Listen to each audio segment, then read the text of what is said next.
You've spoken a little bit about how, Microbyte's better suited for small businesses, but I guess maybe I'm wondering a little bit more in depth is what's like a perfect business for Microbyte? What's a business that would work best with Microbyte? Wow, great question. So I think there are definitely businesses that are better suited for IT companies that love process and structure. Mm. For instance, people in media, people in like TV, those entertainment sectors, they're notoriously bad at being standardized. And I think it's because they're usually run by very creative people who see IT and tech as an annoyance. Mm-hmm. It's like, I don't want to invest in that because I can't be asked, or I don't want to limit how fast my staff can act.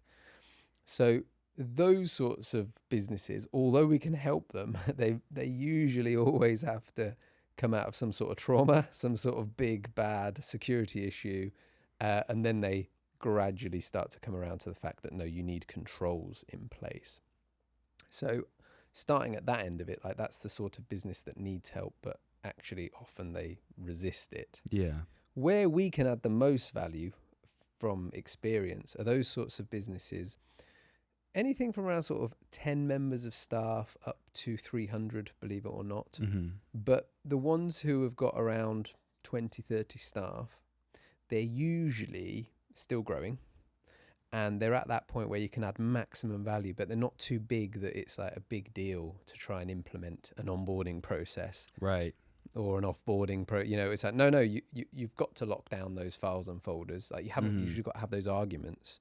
um, so I would suggest that sort of size. In terms of growth curve, they've got their first 5 years out of the way at least. They've found their feet. They know their market. They're not trying to save every penny that comes in the door. They know they're investing for the next sort of 10 years of their growth. So reasonably mature businesses, I would say.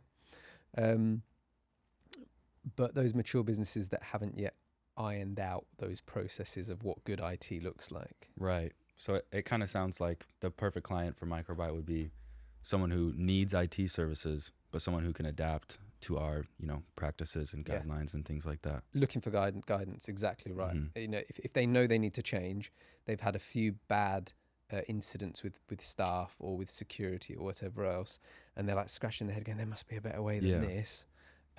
That's where we can add most value and catch them. Like, Yeah. Microbyte is a system, really. It's a management system for IT. The technical fixing of the problems is a really small part of IT these days. It's like, and you know yourself, it's interesting when you're trying to diagnose a problem, but going back to figure out why that problem keeps happening, or why does that user keep running into that issue when this particular event happens, like that's where the exciting, interesting stuff happens. Right. And that's what Microbyte is. It's an encyclopedia of all those things, of Mm-hmm.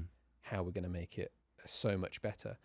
um, so just to sort of wrap up the ideal client, you've got that sort of size, that sort of maturity. They're looking for a bit of guidance, but there are some specific sectors. So some completely cloud only businesses are brilliant for us to manage, but they're usually ones that have also got, uh, Some sort of on-site. yes, some sort of on-site, some sort of bespoke bit of kit, or bespoke system. Right. Because if they are, let's say, a sales company, as in all they do is, let's say, farm leads, okay, they've got their platforms, but they're all web-based platforms. Mm-hmm. Most of those bits of information are not going to be that important, in the sense that, you lose a lead, yeah, it's a big deal, but you'll recover.